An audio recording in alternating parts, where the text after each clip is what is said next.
שאהבה נפשי. קולות מהשמיים. לראשונה מוקדשת תערוכה שלמה למורשת של יהדות איראן, תערוכה שמפארת את תרומתם לתרבות ולחברה, אלא שתאריך הפתיחה שנקבע חודשים מראש נפל במקרה על יום ההרשעה של גאוות העדה לשעבר משה קצב. ציוננוס היה באירוע הפתיחה של התערוכה.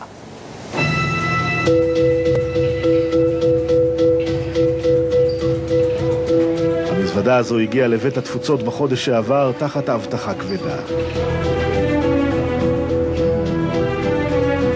כל הדרך מארצות הברית, גם במטוס, ליוו אותה שני שומרים, כראוי למי שנושאת אוצר מאוד מאוד יקר ערך. זה נראה כמו חטיפי גרנולה. נכון. זו העדות הראשונה מעולם לקיום יהודי מחוץ לגבולות ארץ ישראל. מאיזה שנה זה? אלה משנת 573 לפני הספירה, כ-13 שנה לאחר חורבן בית ראשון. על הלוחות האלה מוטבעים בכתב אכדי קדום רכישות הקרקע שביצעו היהודים הגולים בפרס העתיקה לפני 2,500 שנה. זה הטאבו של 573 לפני הספירה? בהחלט. מאות שנים לפני כל מקום אחר בעולם, הממצאים הללו מוכיחים קיום קהילה יהודית בתפוצות. כמה שווה האוסף הזה? קאט. באמת? זה קאט. אוסף הלוחות הדליפו לנו בבית התפוצות מבוטח ב$3 מיליון, והוא רק חלק מהתערוכה החדשה על יהודי איראן.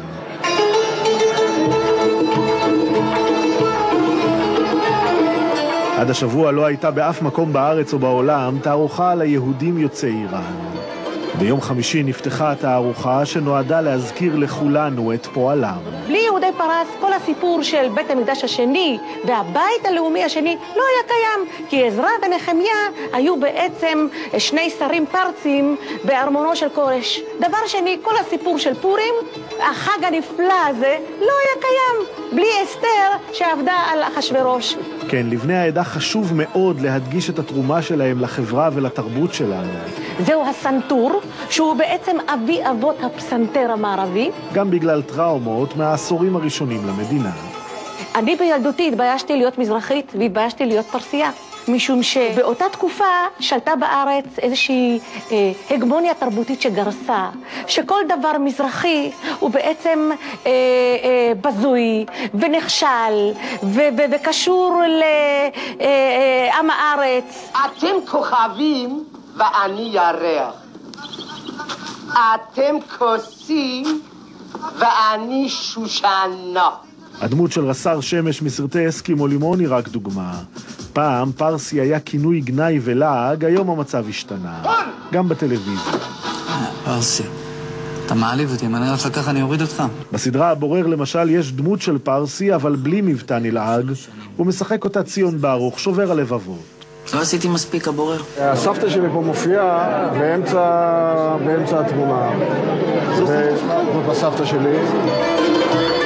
בני העדה מרימים ראש, מתגאים במוצאם ורואים מסביב רבים מהם בעמדות חשובות בפוליטיקה ובכלכלה. אנשי מפתח, אנשים בעלי כוח, אקדמיים, פרופסורים, אנשי עסקים, יזמים. היה לנו גם את דן חלוץ היה בתפקיד בכיר, איתן בן אליהו היה בתפקיד בכיר, שלא לדבר על מופז. בוודאי, זה נותן לך תחושת גאווה מצוינת. נשיא מדינה על זה לא אמרתי, עלו. כמה אירוני. בדיוק באותו יום שבו נפתחה התערוכה ההיסטורית, הורשע משה קצב, גאוות העדה לשעבר, באונס. הוא היה סמל שלנו, הוא היה איש מספר אחת במדינה, הוא נפל, אני מקווה שבכל זאת הוא יגיע לעליון, אולי יוכיח את חפותו. בתור אישה אמרתי, הצדק נעשה, אבל כאב לי. אני חושב שבשבילנו זאת מהלומה קשה. בעדה גאה וכל כך מלוכדת, קשה להתמודד עם פרשה מביכה כזו. הוא גם לא אופייני ליהודי פרס, הפרסים לא ידועים כרודפי שמאלות, כאילו. הוא פגע לנו בעדה הפרסית, בשם של כל המוצלחים בעדה שלנו, כן. אתה יודע, גם אם כן, זה לא עד כדי כך צריך היה להיות נורא, כולם עשו את זה, עזר ויצמן לא עשה את זה, משה דיין לא עשה את זה, כולם עשו את זה פי 10 יותר גרוע. אין מה להגיד, זה כואב, אבל אין מה לעשות. הוא היה צריך להיות היום פה, מסמר הערב. קרה מה שקרה. סליחה. גם, אם הוא לא היה... סליחה. אם היה מזוכר. גם כן, אולי... לא, סליחה. עד לפה. את מחיה את כל עם ישראל מהגרון שלך.